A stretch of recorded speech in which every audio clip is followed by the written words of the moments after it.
Bonjour, je suis Mia Guéry, spécialiste en hypnose régressive.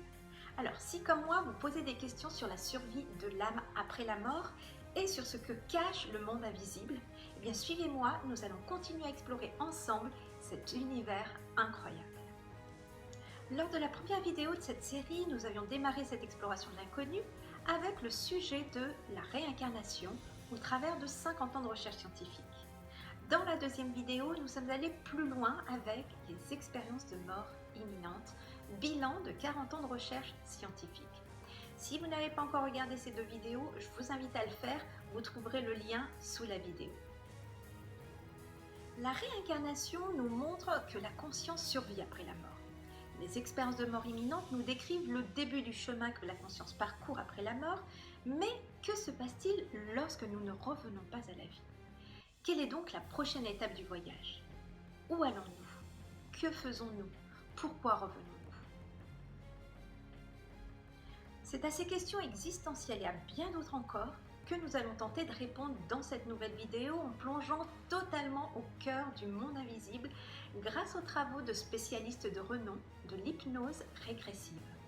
Dolores Cannon, hypnothérapeute qui fait aujourd'hui figure de pionnière, le Dr Michael Newton, docteur en psychologie et hypnothérapeute, et le Dr Brian Weiss, psychiatre hospitalier, psychothérapeute et président émérite du service de psychiatrie de l'hôpital de Miami, diplômé des prestigieuses universités américaines de Yale et de Columbia. Et c'est par hasard, lors de leur pratique de l'hypnose dite traditionnelle, qu'ils vont être confrontés à des patients qui vont raconter de manière spontanée des faits qui se sont passés dans leur vie antérieure, mais aussi dans l'au-delà entre deux incarnations.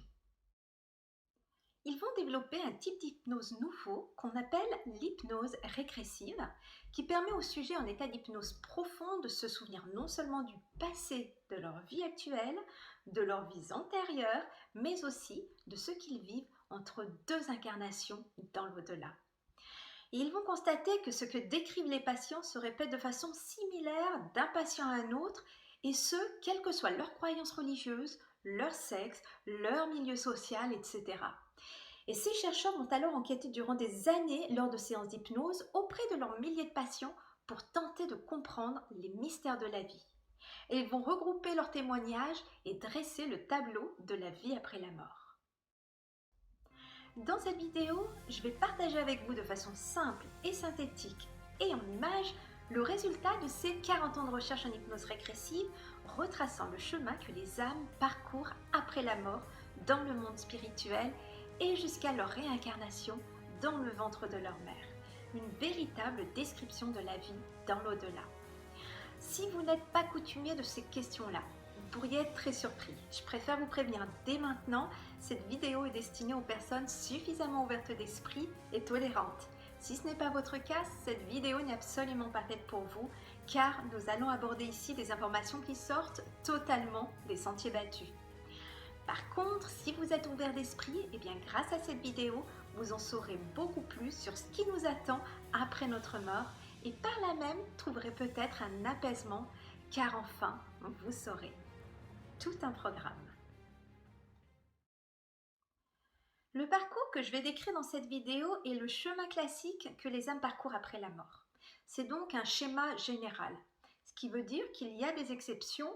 Tous ne vivent pas le processus de cette manière et aussi tous ne décrivent pas lors d'une séance d'hypnose ce cheminement dans son entier. Nous n'allons pas voir ici les exceptions car ce sera vraiment trop long, on pourra en évoquer parfois mais sans les approfondir. Allez, entrons maintenant dans le vif du sujet. Quel est donc ce chemin que parcourent les âmes après la mort? Où sont-elles? Que font-elles? L'hypnose régressive confirme le schéma des expériences de mort imminente telles que nous l'avons vu lors de la précédente vidéo dépeint par les médecins-chercheurs tels que Raymond Moody ou Jean-Jacques Charbonnier. Le voici ici maintenant dépeint sous l'angle de l'hypnose régressive qui va encore plus loin dans la description car sous hypnose, les patients racontent ce qui se passe lorsqu'on meurt vraiment. Première phase, la personne décède. Si, même en état d'hypnose. En état d'hypnose, le thérapeute la guide jusqu'au moment de la mort, jusqu'à la sortie hors du corps. Elle se fait en toute sécurité, en douceur, confortablement installée sur un canapé. Elle sort de son corps physique et se retrouve au-dessus du corps. L'âme est désormais comme une énergie lumineuse intelligente. J'emploierai le mot âme durant cette vidéo comme un terme générique pour parler de cette partie de l'homme qui survit après la mort du corps physique. Certains les appellent des esprits, d'autres des fantômes ou encore la conscience supérieure. Pour simplifier, on va distinguer deux grands types d'âmes, les âmes débutantes à intermédiaires et les âmes avancées. Les âmes débutantes à intermédiaires, qui sont la majorité des âmes qui sont incarnées sur Terre actuellement, sont celles qui n'ont pas eu beaucoup de vie sur Terre. Elles sont donc peu expérimentées. C'est pourquoi, après être sorties de leur corps, elles sont un petit peu désorientées. Elles ont donc besoin de plus ou moins de temps pour s'ajuster à ce nouvel état, notamment car dans cet état, toutes les pensées se réalisent immédiatement. Par exemple, si l'âme pense à la maison, elle va se retrouver, pouf, immédiatement chez elle. Puis si elle se met à penser à son enfant, elle va se retrouver immédiatement face à son enfant. Alors, ces âmes débutantes ont du mal à s'éloigner de leur corps, de leur famille. Elles restent autour des proches pour tenter de les rassurer, leur dire que tout va bien et qu'elles sont encore en vie. Mais à cause de l'état de tristesse dans lequel la famille se trouve, eh bien, ils ne l'entendent pas. Ce qui revient aussi souvent, c'est qu'elles veulent assister à leur enterrement pour y voir qui y assiste. Souvent, les débutantes veulent rester sur Terre et c'est donc à contre-cœur qu'elles quittent cette vie. S'agissant des âmes avancées ou vieilles âmes, sont celles qui ont beaucoup de vie, elles se sont donc plus expérimentées et plus évoluées. Donc elles s'adaptent plus vite à leur nouvel état, à leur nouvel environnement. Elles prennent tout autant soin de leurs proches, mais elles sont prêtes plus rapidement à poursuivre le chemin. Quand elle est prête à poursuivre le chemin, l'âme se sent s'élever comme attirée ailleurs, soit vers une zone sombre, souvent appelée le tunnel, qui aboutit dans une lumière blanche de plus en plus brillante, soit directement dans cette lumière blanche. Cette différence dépend, semble-t-il, de la vitesse de sortie de l'âme. Le tunnel semble être la porte d'entrée de l'au-delà. Après avoir passé la porte d'entrée du monde spirituel, les différentes âmes vont se rendre dans des dimensions différentes selon leur niveau d'évolution et selon leurs besoins. La dimension spirituelle que je vais maintenant décrire correspond à celle à laquelle nous accédons majoritairement après notre mort, car c'est celle qui correspond aujourd'hui au degré d'évolution de l'humanité. C'est donc en réalité une infime partie de l'au-delà. À l'occasion, dans une autre vidéo, je partagerai avec vous une séance d'hypnose où un de mes sujets raconte ce qu'il fait quand il est dans d'autres dimensions. Alors, dans le schéma classique, après avoir quitté ce tunnel et être sorti dans cette lumière blanche et brillante, les patients racontent qu'au début, tout paraît flou autour d'eux, puis les choses se précisent et ils voient des magnifiques paysages ou des édifices majestueux. C'est le monde spirituel. Les descriptions de cette zone du monde spirituel varient d'une personne à une autre, mais une constante, c'est qu'elle ressemble souvent à des lieux terrestres familiers, mais en bien plus magnifiques. Cette familiarité du lieu a pour effet de les réconforter. Puis très vite, l'âme ressent la présence d'une ou plusieurs entités spirituelles bienveillantes et emplies d'amour, chargées d'accueillir l'âme pour qu'elle se sente rassurée. L'âme peut être accueillie soit par une entité lumineuse qui apparaît au début comme une lumière, une forme brumeuse et qui finit par devenir complètement visible. Il s'agit du guide spirituel personnel de l'âme. Certains l'appellent l'ange, d'autres l'archange, d'autres un être de lumière. Le guide est parfois accompagné en arrière-plan de proches décédés, père, mère, enfants, amis. Inversement, elle peut être accueillie directement par ses proches décédés. À ce moment-là, le guide spirituel n'est jamais bien loin car c'est lui qui va guider l'âme vers la suite du voyage. Plus rarement, l'âme n'est accueillie par personne. C'est le cas des âmes vieilles, des âmes anciennes, qui ayant l'habitude n'ont plus besoin ni d'être assurées, ni d'être accompagnées lors de ce voyage. Après le départ du comité d'accueil, l'âme se retrouve dans un endroit qui semble être un lieu de régénération, un lieu de guérison, qui va permettre à l'âme qui a souvent été malmenée durant sa vie et au moment de sa mort, de retrouver toute son énergie. Souvent, elle prend une touche d'énergie revivifiante, après laquelle elle se sent mieux, libérée des lourdeurs de la vie terrestre. Ensuite, la majorité des âmes rencontrent en tête-à-tête leur guide spirituel pour un débriefing. C'est ce que Raymond Moody appelle dans le cadre des expériences de mort imminente la revue de vie. Cette revue de vie est comme le bilan de la vie qui vient de s'achever et le guide est alors un peu comme un professeur bienveillant qui connaît par cœur son élève. Il lui pose essentiellement 2 questions.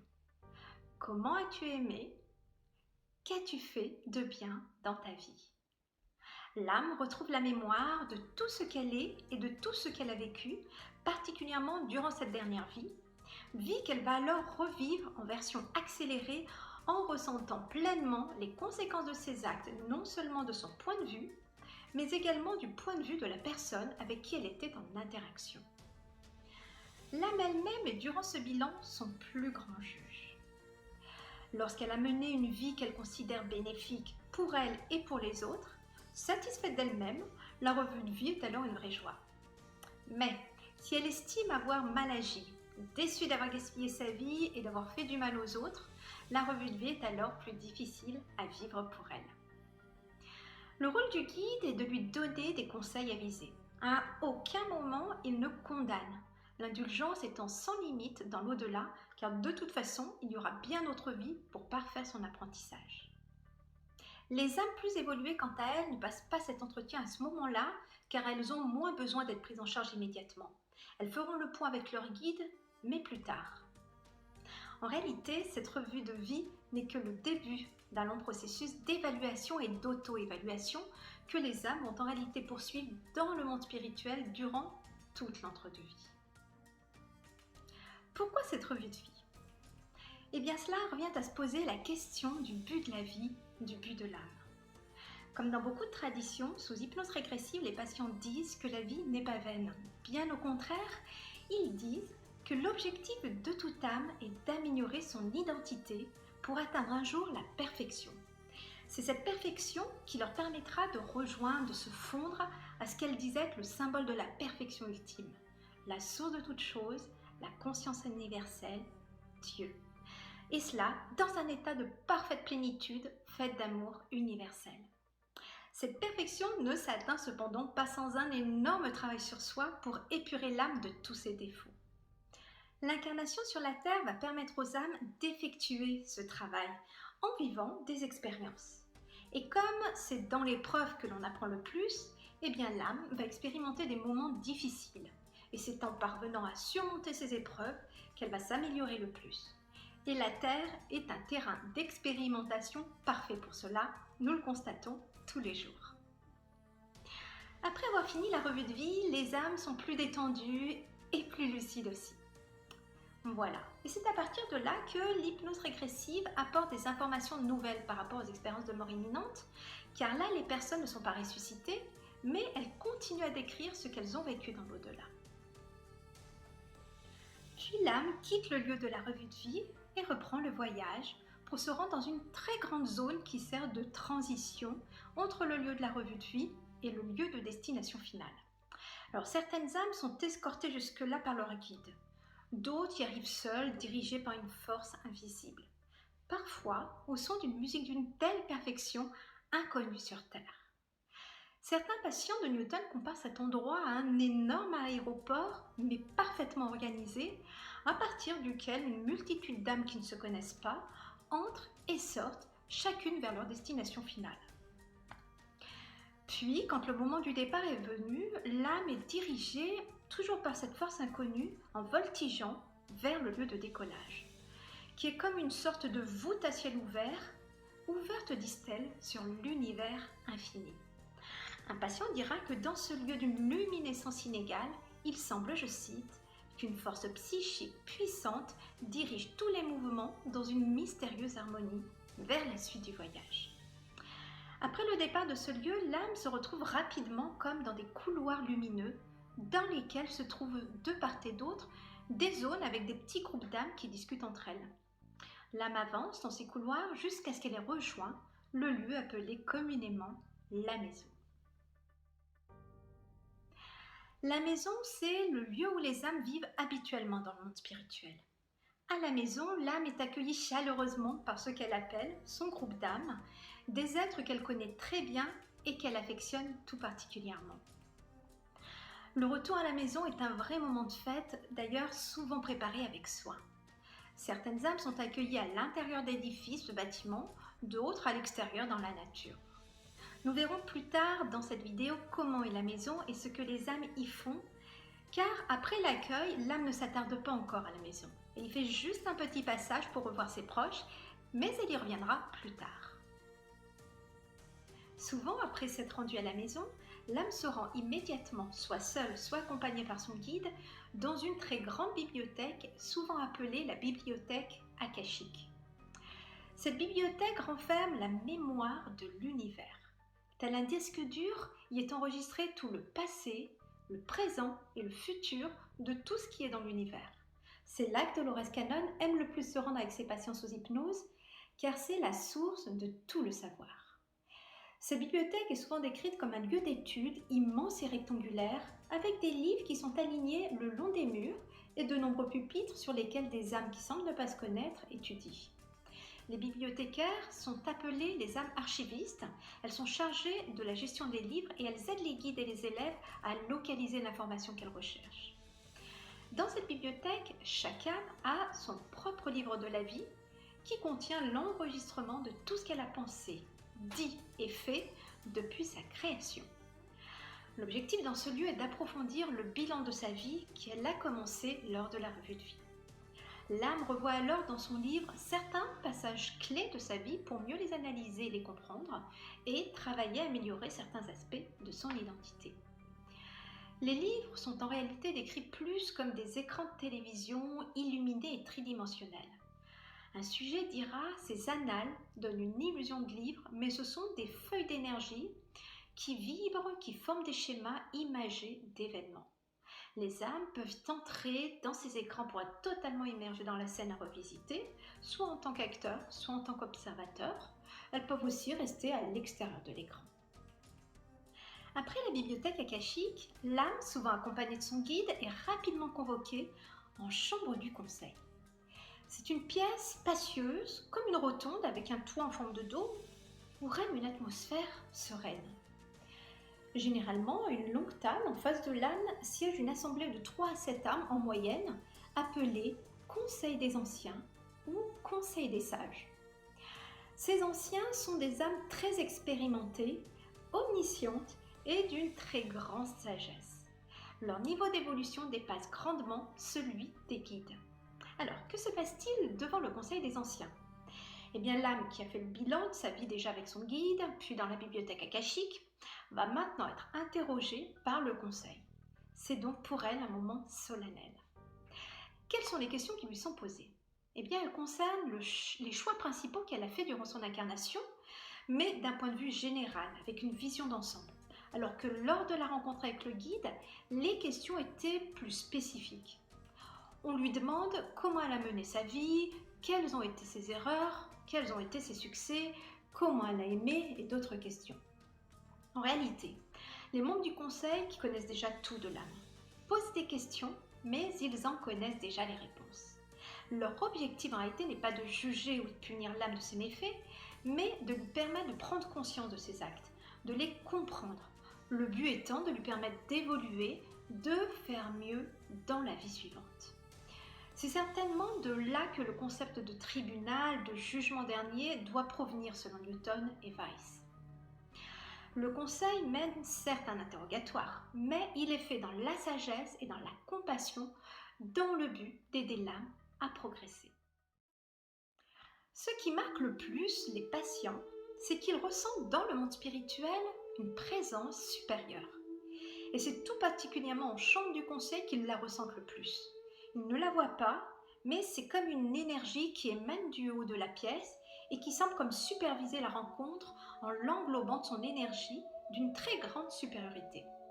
Les patients les plus évolués la ressentent plus facilement. Ils expliquent qu'il s'agit d'une présence omnisciente qu'ils considèrent comme la source de leur origine, dans laquelle toutes les âmes finissent un jour par se fondre. Certains l'appellent Dieu. Voici un témoignage tiré du livre « Journée dans l'au-delà » de Michael Newton, qui parlera mieux que moi de ce qu'est cette présence supérieure. En fait, Je ne vois pas la présence, mais je la ressens comme l'ultime énergie.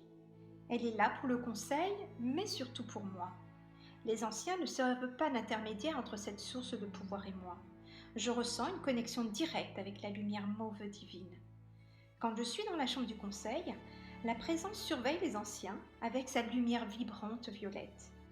Parfois, elle vire à une couleur argentée, brillante, pour calmer et purifier mon esprit. La présence est au-dessus et derrière le conseil, dans son dos. Je peux difficilement lever mon regard vers elle. Je ressens sa sainteté si fort que je ne pense pas devoir essayer de la regarder directement pendant la réunion. Si je le faisais, je ne pourrais pas me concentrer sur le conseil. Le conseil semble reconnaître la présence sans lui montrer trop d'égards, de telle manière que cela ne ralentirait les débats. Je pense qu'elle entend que mon conseil et moi-même soyons attentifs les uns aux autres. Pourtant, j'ai l'impression que l'ampleur de toute cette énergie intelligente conjuguée est conçue juste pour moi à ce moment. Mon guide, les anciens et la présence sont les gardiens de la sagesse qui se cache derrière mes expériences. La présence, représente la pureté de l'énergie qui assiste le conseil dans mon intérêt. Je crois que le conseil a besoin de l'aide de la présence parce qu'il y a très longtemps qu'ils ne se sont pas incarnés sous une forme biologique. La pure sagesse de cette énergie permet aussi bien au conseil qu'à moi-même de voir plus clairement où nous devons tous aller. La brillance et la force d'attraction de la présence est un appel, un désir ardent adressé à tout le monde dans la chambre pour que nous la rejoignions tous un jour. Elle est comme un parent qui attend que nous grandissions et nous nous unissions à elle dans la compréhension adulte. Quand vous vous tenez dans la chambre du conseil et que vous ressentez la présence, c'est comme une sonorité qui pénètre votre esprit. Même mon guide ressent cette sensation de béatitude. Je sais que c'est pour cela qu'elle se réjouit de se rendre avec moi au conseil. La présence est une source d'amour et de compréhension. Quand vient la fin du conseil et que je quitte la présence, il y a une telle nostalgie de repartir et d'être à nouveau proche d'elle. Après le conseil des anciens, l'âme retourne dans son groupe d'âmes pour y vivre sa vie quotidienne. Petite précision utile, la notion de temps telle que nous la découpons ici sur Terre n'existe pas dans le monde spirituel où il n'y a que l'instant présent. Dans le monde spirituel, les âmes ont un énorme pouvoir créateur, elles peuvent créer tout ce qu'elles veulent. Ainsi, elles se créent un cadre qui soit le plus rassurant possible et qui leur permet de se souvenir des endroits ou des choses qu'elles apprécient sur Terre. Ce monde est décrit comme un endroit magnifique. Les descriptions ressemblent souvent à ce qu'on trouve sur Terre, mais en 1000 fois plus beau. Certains décrivent de magnifiques paysages, comme des champs de fleurs de toutes les couleurs, des lacs étincelants, des forêts luxuriantes. D'autres disent qu'il y a en plus de la nature des structures, des bâtiments, souvent des temples de style gréco-romain et de grandes bibliothèques. D'autres encore décrivent des structures qui n'existent pas sur Terre, comme par exemple des grands halls de cristaux ou encore des bâtiments de formes géométriques diverses. Mais ce qui revient le plus souvent, c'est que le monde spirituel étant structuré pour encourager les âmes à s'instruire, il ressemble à une immense école avec de multiples salles de classe. Et ces classes sont dirigées par des professeurs guides qui surveillent les progrès des âmes et qui les aident à évoluer. Mais ce qui caractérise quand même le plus le monde spirituel, c'est que c'est un lieu de paix, de joie et d'amour. Un vrai paradis où tout semble facile à vivre, bien qu'il y ait cet apprentissage. À quoi ressemblent les âmes ? L'âme, dépourvue de son enveloppe physique, est désormais comme une énergie lumineuse, avec une lumière, une couleur, des formes, des mouvements et des sons qui lui sont propres. Et ce sont ces caractéristiques qui font son individualité et qui permettent aux âmes de se distinguer les unes des autres. Mais ces caractéristiques vont bien au-delà de tout ce que l'on connaît sur Terre, à tel point qu'il est difficile pour les sujets sous hypnose de décrire par exemple certaines couleurs ou encore de décrire, de prononcer certains sons que produit l'âme. L'âme peut aussi choisir de reprendre la forme du corps qu'elle avait sur Terre. Elle le fait souvent lorsqu'elle rencontre une âme avec qui elle a déjà été incarnée. Elles disent que cela facilite le rapport avec l'autre, surtout lorsqu'il s'agit d'âmes assez jeunes. Les âmes sont androgynes, mais lorsqu'elles souhaitent, elles peuvent prendre la forme du sexe dans lequel elles se sentent le plus en adéquation. Là encore, ce sont les âmes jeunes qui préfèrent apparaître sous un sexe plutôt qu'un autre, et plus elles évoluent, moins elles en ressentent le besoin. Elles ont aussi un don spirituel. Ce nom d'ailleurs peut changer avec l'évolution de l'âme pour être de plus en plus en adéquation avec ce qu'elles deviennent. Le plus marquant cependant pour les patients, c'est que les âmes partagent entre elles une énergie d'amour universel, indescriptible, et ce, en relation avec la présence supérieure. Il n'y a donc plus de colère, de haine, de jalousie, d'orgueil ou je ne sais quoi. Les relations entre les âmes sont faites d'amour, de compassion et de joie. Certes, tous les défauts de l'homme ne sont pas effacés, sinon l'âme n'aurait pas à apprendre à se perfectionner. Mais les défauts de l'âme n'ont plus d'impact négatif sur la vie d'autrui. Ils n'entraînent plus le mal comme on peut le voir sur Terre. L'impact n'a lieu que sur l'âme même qui limite ainsi son propre avancement et son propre bonheur. Les âmes sont conscientes qu'elles ont des défauts améliorés et elles y travaillent pour atteindre le but ultime. Les âmes sont réparties en petits groupes d'âmes appelés aussi familles d'âmes. Elles sont composées en moyenne de 3 à 5 personnes, mais ça peut être plus. Les groupes sont formés dès la création des âmes qui le composent. Une fois que le groupe a été créé, aucun nouveau membre ne peut s'y ajouter par la suite. Par contre, à l'inverse, le groupe se réduit au fur et à mesure de l'avancement de ses membres. Ces membres sont réunis par les ressemblances, les affinités qu'elles ont entre elles, et comme une famille soudée, toujours ensemble, très sensibles les unes aux autres et liées à tout jamais, elles travaillent ensemble sur leurs objectifs communs. Comme dit un sujet de Michael Newton, nous nous connaissons tous si bien, nos forces et nos faiblesses, nos succès et nos échecs passés, ce que nous devons surveiller. Mais bien qu'elles se ressemblent beaucoup, chaque âme a son propre caractère. Et pour atteindre leurs objectifs, souvent elles choisissent de s'incarner ensemble en tant que frères ou sœurs, amis, proches ou époux par exemple. Les frères et sœurs appartiennent plus souvent à notre famille d'âmes que nos pères et mères. Chaque famille d'âmes appartient à un immense groupe secondaire composé de milliers d'âmes qui est comme un soutien pour les familles d'âmes. Les patients disent que les contacts en dehors de sa propre famille d'âmes sont souvent peu nombreux. Mais certaines âmes de ce groupe secondaire peuvent être amenées à jouer un rôle dans nos incarnations successives, soit important, c'est le cas souvent de nos parents, soit très ponctuel. Les âmes sont certes réparties par groupe, mais elles disent qu'en ce lieu, c'est l'unité qui règne, car elles reconnaissent le lien universel qui existe entre elles et qui les rend toutes semblables. En ce lieu, la méfiance n'existe pas, l'ouverture d'esprit et la tolérance sont sans limite. Tous les patients sous hypnose, sans exception, disent avoir un ou plusieurs guides spirituels qu'ils appellent aussi professeurs ou enseignants. Un guide est une âme en fait très expérimentée et très évoluée dont le rôle est d'aider les âmes dans leur évolution, dans leurs apprentissages. Chaque groupe d'âmes et donc chaque âme a toujours un guide principal, parfois accompagné d'un ou de plusieurs autres guides débutants qui sont souvent en phase d'apprentissage.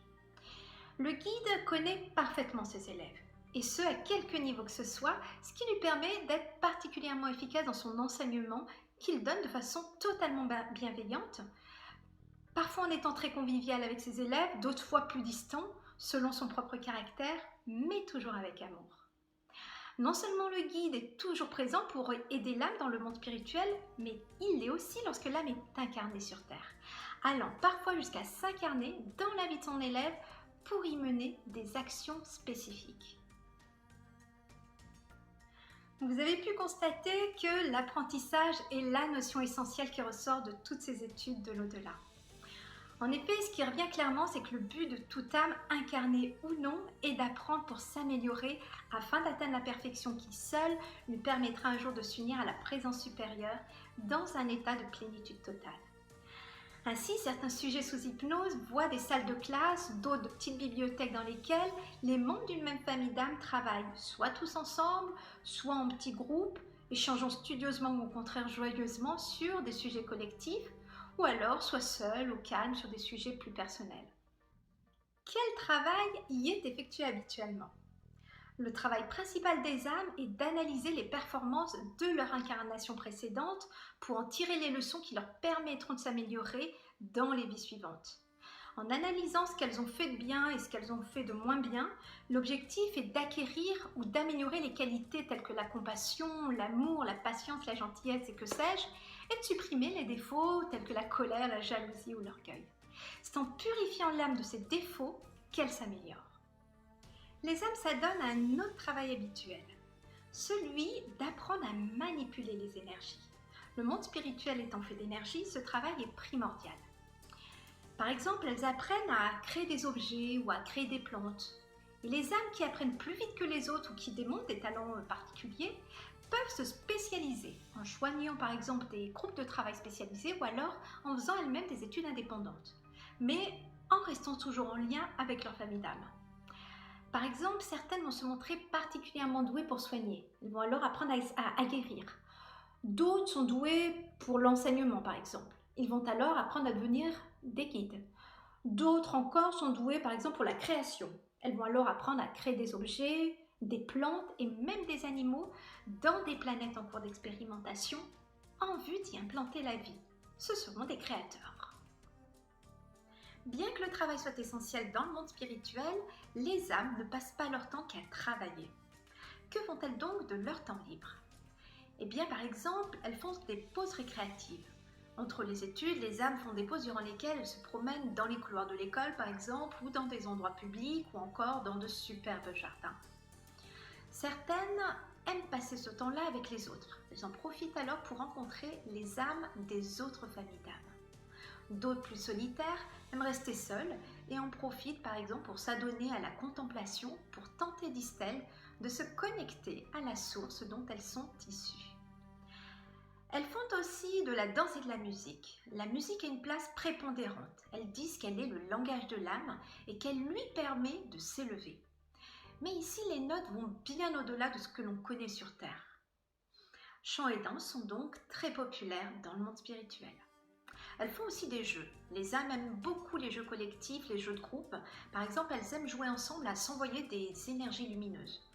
Ou encore, elles jouent à traverser les portails interdimensionnels comme nous, on pourrait se promener dans un labyrinthe à chercher les sorties. Elles font aussi des créations. Comme on l'a déjà dit précédemment, les âmes ont un fort pouvoir créateur.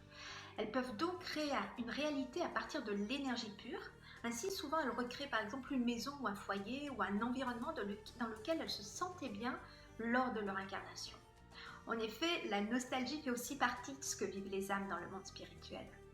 Ainsi, elles y invitent les âmes qui s'étaient incarnées avec elles pour partager de moments agréables, comme on le fait sur Terre avec ses amis. L'âme des animaux. Les âmes qui ont eu un animal domestique qui est décédé sur Terre aiment le retrouver dans l'au-delà. Les patients disent que les animaux ont une énergie différente et bien moins évoluée que celle des humains, et qu'ils existent dans des sphères différentes de celles des âmes humaines. Des âmes spécialisées sont chargées d'en prendre soin et elles permettent aux âmes qui sont demandeuses d'être mises en relation avec l'âme de leur animal pour passer un moment ensemble de la même façon qu'elles faisaient sur Terre. Elles voyagent aussi.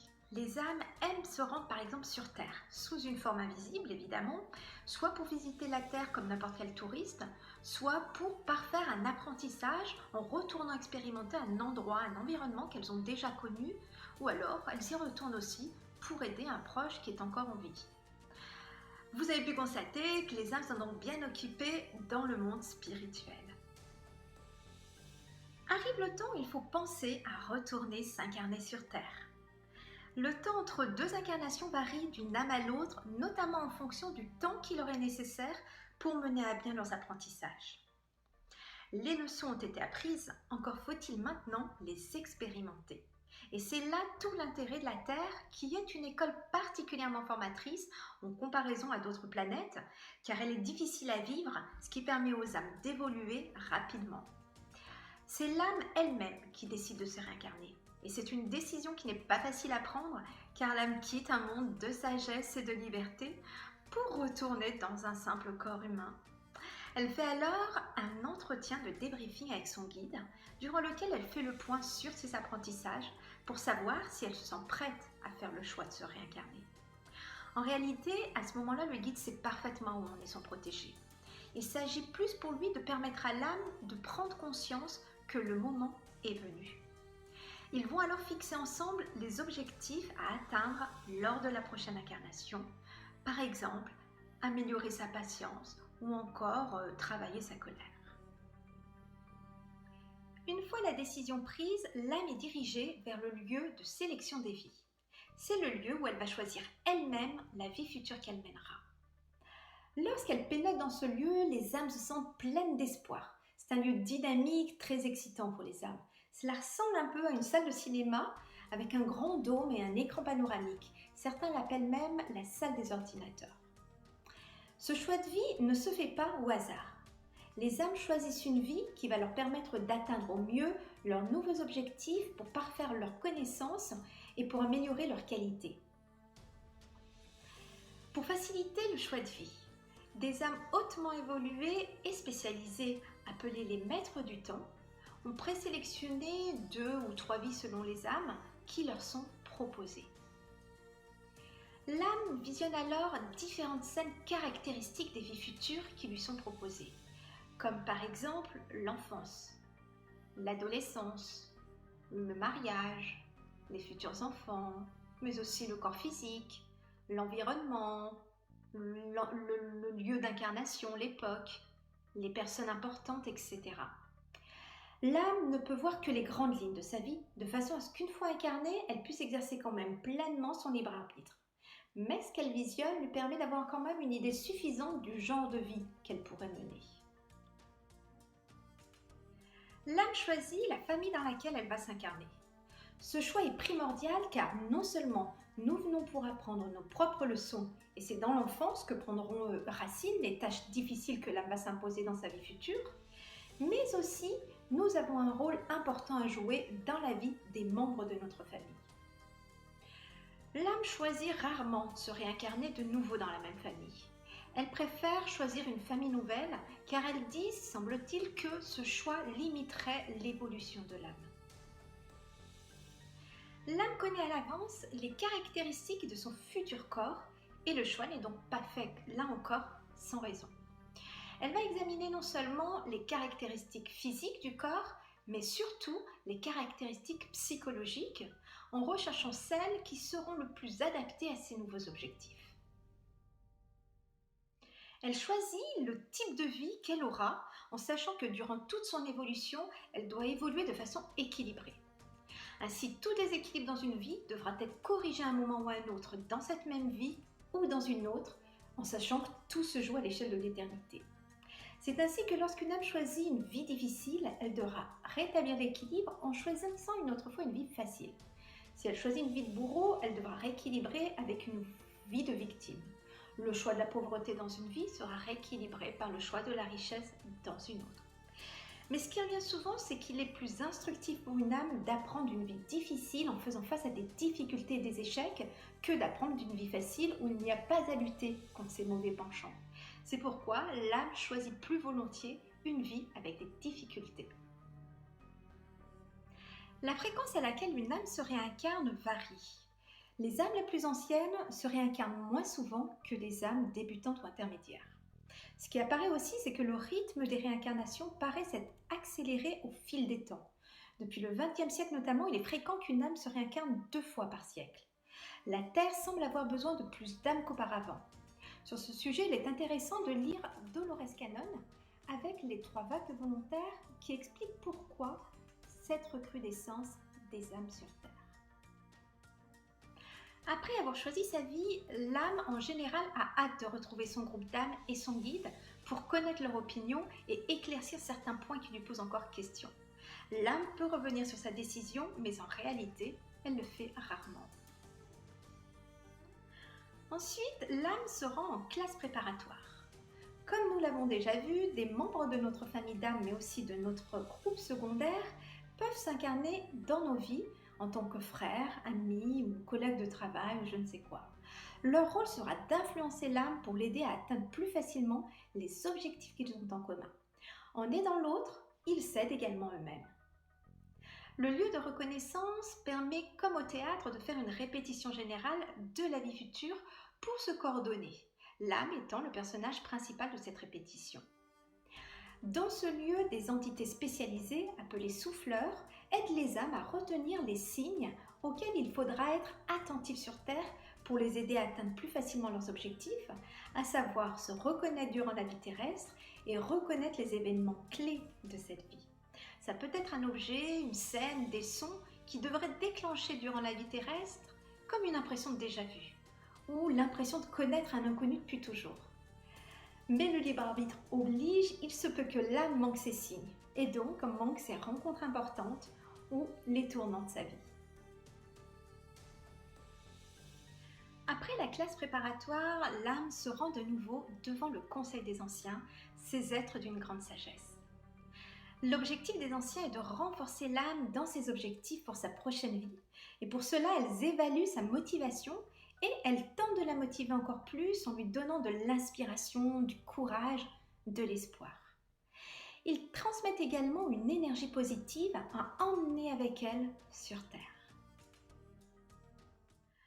Quand vient le moment du départ, la plupart des âmes ressentent à la fois de la tristesse de quitter ce lieu et ses amis pleins d'amour, de l'appréhension face à cette nouvelle vie et de la joie de vivre cette nouvelle occasion qui leur est offerte de s'améliorer. Souvent, l'âme fait une dernière fois le point avec son guide avant le grand saut dans la nouvelle vie et dit au revoir à tout le monde. Puis, elle s'éloigne en flottant, au début accompagnée de son guide, rassurant, encourageant, puis elle continue seule en s'éloignant de plus en plus vite. Elle passe comme un tunnel sombre et elle se retrouve dans une sensation de chaleur. Là, elle prend conscience qu'elle est arrivée dans le corps d'un fœtus, dans le ventre de sa mère. L'arrivée dans le ventre est relativement plus rapide que lors d'un décès, car l'âme qui intègre le corps d'un bébé est encore omnisciente, c'est-à-dire qu'elle conserve toutes les capacités de l'âme immortelle. Et cette omniscience lui permet de s'ajuster plus rapidement à son nouvel environnement, d'autant plus qu'elle y a été longuement préparée dans l'entre-deux-vies. Dans le ventre, la plupart du temps, l'âme sent une sensation d'amour, chaleureuse, confortable. Mais parfois, c'est l'anxiété qui règne, notamment lorsque la future maman vit des moments difficiles. Le moment de l'arrivée varie selon le fœtus, la mère et la vie future. Elle peut intervenir au début de la grossesse comme à la fin de la grossesse. Certaines âmes planifient même leur arrivée au moment même de l'accouchement, ce qui est cependant plus rare. L'âme préfère en réalité souvent arriver à un moment où le cerveau est suffisamment développé pour pouvoir travailler avec le cerveau avant la naissance. Le fœtus est un être primitif qui a sa propre personnalité indépendante de l'âme. Mais il ne peut survivre sans une âme pour le guider et avec laquelle il ne fera plus qu'un après la naissance. Mais avant cela, l'âme va progressivement se synchroniser avec le cerveau du fœtus afin que chacun s'habitue à l'autre. L'âme va ensuite passer beaucoup de temps à préparer la naissance en aidant le fœtus à développer ce qu'il a déjà en lui apportant une compréhension des choses. Durant la grossesse, l'âme peut sortir du corps du fœtus à sa guise et voyager sur le plan terrestre, ce qu'elle fait régulièrement quand le fœtus est moins actif. Elle voyage sur la Terre, revisite des lieux où elle s'est déjà incarnée dans une vie précédente, elle va voir ses amis, etc. Mais elle reste toujours très attentive au bien-être du fœtus avec qui elle est en constante connexion. Quand vient le moment de la naissance, c'est un choc physique bien plus grand que celui de la mort. Au moment de la naissance, le travail d'unification de l'âme et du fœtus n'est pas encore terminé. Après l'âge de la parole et jusqu'à ses 5 ou 6 ans environ, l'âme continue à quitter régulièrement l'enfant pendant que l'amnésie s'installe progressivement. Au début, le souvenir est maintenu de façon à rassurer le bébé. L'enfant manifeste d'ailleurs ses souvenirs dans ses jeux, ses histoires ou en parlant par exemple avec des amis imaginaires. Et ce besoin de réconfort s'estompe petit à petit. Le souvenir va aussi s'estomper petit à petit jusqu'à être enfoui profondément dans l'inconscient. L'âme et le cerveau humain se mélangent pour ne faire alors plus qu'un. et une nouvelle vie peut alors commencer. Voilà, la description du chemin fantastique que parcourt une âme dans l'au-delà est terminée. En résumé, nous avons vu que le chemin de la mort à la vie est le suivant. La personne décède, elle quitte son corps, elle s'élève au-dessus, elle voit et entend tout ce qui se dit autour d'elle. Elle passe comme un tunnel sombre et à l'autre bout, elle ressort dans une lumière blanche et chaleureuse où elle est accueillie par des proches déjà morts pleins d'amour et par un guide. Les proches s'en vont et elle se retrouve dans un lieu de guérison. Puis, elle rencontre son guide pour faire la revue de vie. Elle passe par une zone de transit pour ensuite aller à la maison rejoindre son groupe d'âmes. Elle est rapidement convoquée ensuite devant le Conseil des Anciens pour faire de nouveau le point. Puis elle retourne dans son groupe, c'est là qu'elle passe le plus clair de son temps à apprendre à s'améliorer. Elle va en classe ou à la bibliothèque, elle rencontre ses amis, joue, visite d'autres lieux, etc. Et quand s'approche le moment du retour, elle sélectionne sa nouvelle vie. Elle va en classe préparatoire pour préparer cette nouvelle incarnation. Elle se présente devant le Conseil des Anciens pour les derniers conseils. Puis elle quitte le monde spirituel pour retourner dans le corps d'un fœtus. Et là, une nouvelle vie commence. Ces milliers de témoignages aux hypnoses régressives sont concordants, fiables et cohérents. Ils ne sont influencés ni par la religion, ni par l'âge, ni par le sexe, ni par la culture, et même si les métaphores utilisées pour décrire l'expérience sont propres à chacun, les composants de la description restent les mêmes. Cependant, est-ce pour autant qu'il faille en conclure qu'ils font office de preuve de la survie après la mort ? Classiquement, les scientifiques, qu'on appelle sceptiques ou matérialistes, considèrent que ces informations obtenues sous hypnose ne sont pas fiables car elles sont données de manière subjective. Elles relèvent donc de l'imagination ou de bribes de souvenirs actuels et non de vie passée réellement vécue. Mais bien qu'il soit actuellement non possible de prouver scientifiquement l'existence de la vie dans l'au-delà, il n'en demeure pas moins que le faisceau d'éléments concordants recueillis permet de former une intime conviction quant à la survie de l'âme après la mort et sur la description qui en est faite. Mais comme le dit Raymond Moody pour les expériences de mort imminente, l'essentiel finalement de ces études n'est pas de savoir si on y croit ou non. Ce qui est le plus important, c'est l'impact positif qu'ont ces expériences d'hypnose régressive sur les sujets, car ils ont pu voir, entendre et ressentir par eux-mêmes ce qu'il pourrait y avoir de l'autre côté du miroir. Certains étaient athées et se mettent à croire en la survie de l'âme après la mort et en une conscience supérieure dotée d'un amour universel. Ce qui a pour conséquence essentielle qu'ils n'ont plus peur de la mort, ou beaucoup moins, car ils ont désormais la ferme conviction que la mort n'est pas la fin, mais le passage vers une autre forme d'expérience. Aussi, cette expérience leur permet d'avoir une meilleure compréhension de leur vie actuelle et notamment d'obtenir les réponses à des questions jusque-là restées sans réponse. Quel est le but de leur vie? Quel est le lien avec leurs proches? Pourquoi tel handicap ou telle maladie? Ce qui a pour conséquence de comprendre et de libérer des blessures karmiques et de les réconcilier avec eux-mêmes et avec les autres. Ils vont désormais être plus attentifs aux autres. Aussi, leurs objectifs de vie sont parfois profondément changés. Ils vont être moins intéressés aux possessions matérielles et plus s'intéresser à leur évolution spirituelle pour enfin apprendre à s'améliorer et à trouver la paix.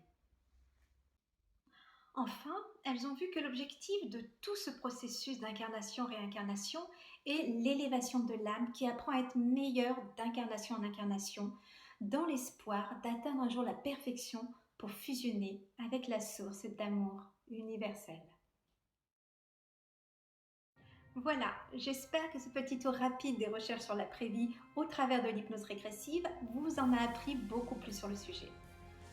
Personnellement, elles ont suscité chez moi un très vif intérêt à tel point que je me suis formée moi-même à l'hypnose régressive.